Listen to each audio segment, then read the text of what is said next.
Welcome to the Prairie Remix. I am Pastor Nicole Martin, and it's my privilege to be joining with you today. If you would like to follow my website, you can go to pastorchicknick.com. We gather here today to celebrate Signs for Life, ways in which through the world generosity and healing happen. We started a new series last week called Embrace the Miracle, where we're going to step into the world, embracing what Christ has done for us to live with others. The miracle of the generosity of God giving to our neighbors. We talked about how miracles were these places where God works through creation in unique and beautiful ways to heal what is broken. To heal what is broken. And I was reflecting on the quote from Mark chapter 2, starting at verse 22, or 21, sorry. No one sews a piece of unshrunk cloth on an old cloak. Otherwise, the patch pulls away from it, the new from the old, and a worse tear is made. And no one puts new wine into an old wineskin. Otherwise, the wine will burst the skins, and the wine is lost, and so are the skins. But one puts new wine into a fresh wineskin.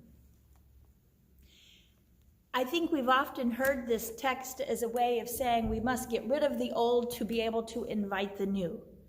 But I'm going to challenge that today in this concept of what I think Jesus is talking about is the miracle of being recreated, specifically recreated through who Christ is for us. If you would imagine with me, us, those affected by the brokenness of the world, whether that brokenness has happened to us or we have caused brokenness, we are the cloth that is old and tattered, or we are the wineskin that is cracked and dry. And Christ is the new cloth, and Christ is the new wine, and he wants to fill us up. He wants to garment us in his protection and love and generosity.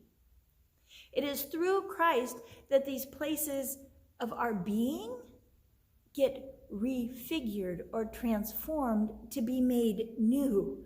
This miracle happening inside of us, so that we then can be a new vessel filled with love and generosity and kindness and goodness to love our neighbor. Or we're cloaked in this new garment of radiant light because of who Christ is for us, so that we can go out and be a blessing to our neighbor. In this way, I understand these passages from Mark 2, telling us that through Christ we are participating in this wonderful miracle, a miracle designed for me and for you and for everyone, that Christ working through us, even on the days that we think are the hardest, even on the days where we feel the most broken, Christ is up to something. I look out the windows here where I am standing, and it's below zero. It's been below zero for a couple days. It's kind of why I'm dressed real warm. I think yesterday's high was -9. And when the sun doesn't come up early and it's dark a lot, it's really easy for us to feel cold and abandoned and broken and sitting in dark places. But the Gospel of John reminds us, the light shines in the darkness and the darkness does not overcome it. That is a miracle, right? And a miracle that can only be created by God. It's not the ways of brokenness, of greed and selfishness. It's not the ways of advertising that tell us you must buy, spend more, spend this, because your brokenness can only be fixed through purchasing.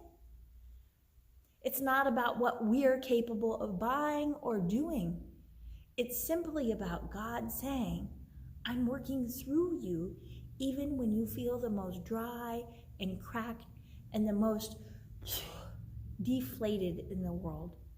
And I'm filling you up to live as hope and light for the world, as part of the miracle. So, embrace the miracle that is before you today. Go into the world walking in the hope of Christ, living the gospel as a sign for life. Be filled with radiant joy for you, your neighbor, and all those you encounter. Embrace them, love them, hug them. Take those in need by the hand and journey with them. Give them the comforting ear that they so desperately need. Go, live as the gospel as a sign for life. Peace be with you all.